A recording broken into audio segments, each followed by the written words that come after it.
Aparecida Maria da Silva. Eu moro em Minas Gerais, na cidade de São João del Rei.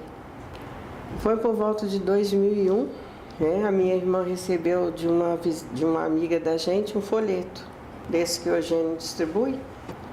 E aí a gente começamos a ler o folheto, a família toda, só o meu irmão mais velho que não aceita. Assim, mas os irmãos, somos 7 irmãos, né? O mais velho não aceita, uma das irmãs não fala, é muda, mas eu, minha falecida mãe, as minhas outras irmãs, mais 2 irmãos meus, a gente vem aí, daí para cá, a gente veio se aprofundando, né, procurando conhecer. Depois encontramos mais 3 pessoas, né, 2 pessoas, a mãe e a filha, que tinha cada uma coleção daqueles livros da Palavra de Deus, ceifadores, e elas começaram a emprestar para a gente os livros para a gente ir lendo.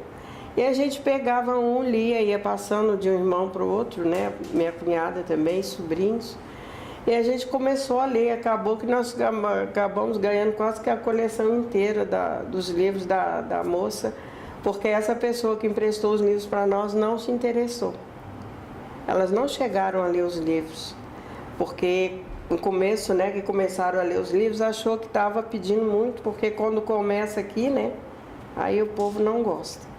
Então a gente foi se aprofundando, e quando eu peguei, no meu caso, eu peguei o livro de volume 17, eu fumei 32 anos. Então quando eu peguei o livro do volume 17, eu li uma mensagem que bateu assim como uma bomba, que nosso Senhor dizia assim: quem chegasse perto dele com cheiro de cigarro, de bebida ou de qualquer outra coisa, né, de qualquer vício, que não, né, ele não ia receber, não ia se salvar, porque ele não aceita vício. Então aquilo me bateu tão forte que dali por diante o cigarro foi embora, que a única coisa que eu fazia era fumar, só não tinha outro tipo de vício. E assim foi com os meus outros irmãos também. Fumava, o vício do cigarro na nossa família sempre foi muito assim. Aí paramos, os irmãos, a minha irmã, o meu sobrinho, paramos. E aí um dia eu liguei para cá para o Eugênio, e aí quem atendeu o telefone foi o padre Tobias. E aí conversando com o padre Tobias e tudo, e aí o padre Tobias falou assim para mim: ô minha filha, dá um jeito aí de reunir sua família, aí o pessoal, e vem aqui para vocês conhecer o profeta. A primeira vez nós viemos aqui em dezembro de 2006. E aí daí por diante nós só vem dando graças, que a gente só falta vir morar aqui de vez, né? Porque a gente está sempre aí. Dia 15 de novembro de 2007 eu comecei a transmitir a gravação do programa daqui. Aí começou, né, a aparecer as pessoas que têm vindo, né, convertido através do programa.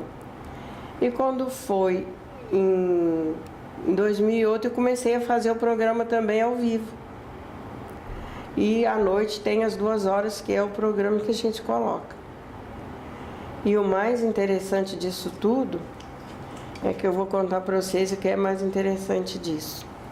A rádio que eu consegui botar o programa no ar, o dono da rádio é evangélica. O dono da rádio é evangélico.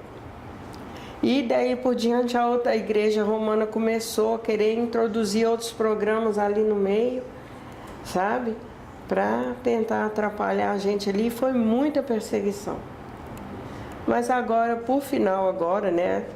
O que era presidente da rádio, que não queria o programa, como eles não conseguiram de forma nenhuma tirar o nosso programa da rádio, ele pegou os aparelhos da rádio e levou embora. Levou, simplesmente pegou, levou e abriu outra rádio com o mesmo prefixo, com o mesmo nome, em outro bairro da cidade, para tentar destruir, né? Acabar com a rádio que a gente trabalhava e acabar com o programa. Mas não conseguiu. Aí, outro dia, domingo agora, que eu tive lá, ele falou assim: ó, eu vou falar para a senhora uma coisa. Eu vou falar a verdade para a senhora. A rádio está nessa situação porque o bispo e os padres aqui da cidade resolveram chegar dinheiro no outro que era o presidente, para que ele fizesse alguma coisa para fechar a rádio, para acabar com esse programa. Mas aí eles não conseguiram, porque a rádio é minha e ela vai fechar quando tiver que fechar. Então ele falou, ó, a partir do momento que a senhora chegar aqui na rádio e falar assim, hoje encerra o programa Palavra Viva de Deus, esse dia a rádio se encerra. É ou não é uma graça grande de Deus? E a gente vive como a gente, com as vestes adequadas, né? A gente não participa mais de nada que fere aquilo que nosso Senhor está ensinando para a gente, através do profeta e das mensagens. E a gente vive como precisa viver para poder a gente conseguir, né, fazer um esforço para se santificar. A gente, como o São Pedro falava sempre, a gente não está aqui para passar umas férias para curtir, né? Nós estamos aqui para preparar o nosso corpo, o nosso espírito, para voltar para o Pai Criador, para purificar, né, livrar o nosso espírito, a nossa alma, da mancha do pecado original. Então, se nós ficarmos aqui perdendo tempo com o celular, com a internet, com fazer ginástica para cuidar do corpo, para ficar aí todo saradão, né? As mulheres aí se exibindo aí na... Então, como que nós vamos virar santo desse jeito? Não é isso que nosso Senhor ensinou para nós, né? O que Ele deixou é diferente. Então, é isso que a gente tem que tentar passar, ensinar para o povo. Mas a gente não tem feito muito sucesso não, né? Porque o povo quer um mundão, né? Mas nós não podemos desistir. Porque se nós desistirmos, então até o pouquinho que resta para nós, o Senhor vai se perder. Então a gente tem que lutar e dar o exemplo. Você tem um problema lá na sua casa, qualquer uma dúvida, algum problema, alguma coisa que está te incomodando, aí você pega aquele livrão lá, você vai primeiro, gosto de rezar primeiro a minha devoção primeira do dia ao Espírito Santo.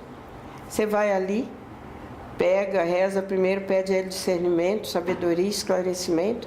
Pega o livrão, você vai abrir a mensagem exatamente naquilo que você precisa saber. O São Pedro ensinava isso, para te orientar, para poder você saber o que fazer, para tirar aquela dúvida, aquela angústia.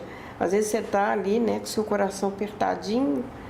Oh meu Deus, será que eu estou fazendo isso errado? Está certo? Como é que eu faço? Como que eu não faço? Você vai ali, está lá.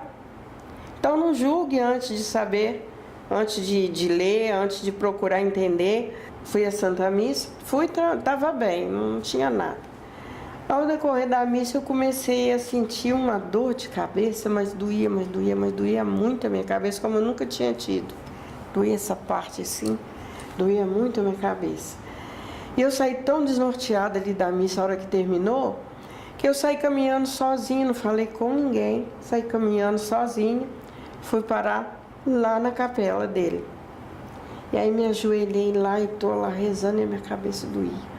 De repente ele entrou na porta da cozinha que vinha para a capela. Ele veio com uma senhora e uma menina, que se ajoelhou lá de frente ao altar dele.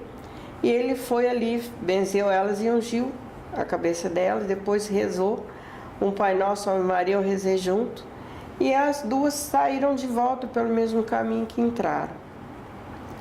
Ele levantou a cabeça assim, olhou para mim assim, fez assim para mim. Aí eu me ajoelhei lá na frente, ele fez a mesma coisa. Ele ungiu minha testa e botou a mão na minha cabeça e rezou, fez a oração. Antes de eu me levantar dali, da onde eu estava, minha dor sumiu como se eu tivesse apagado uma vela. Nunca mais, não tem mais dor de cabeça. Então a gente só tem que rezar muito, pedir a Deus perseverança e que Ele nos ajude, né, nesse caminho que está cada vez mais difícil, mais doloroso, né? Mas se não fosse assim, não teria a graça de Deus.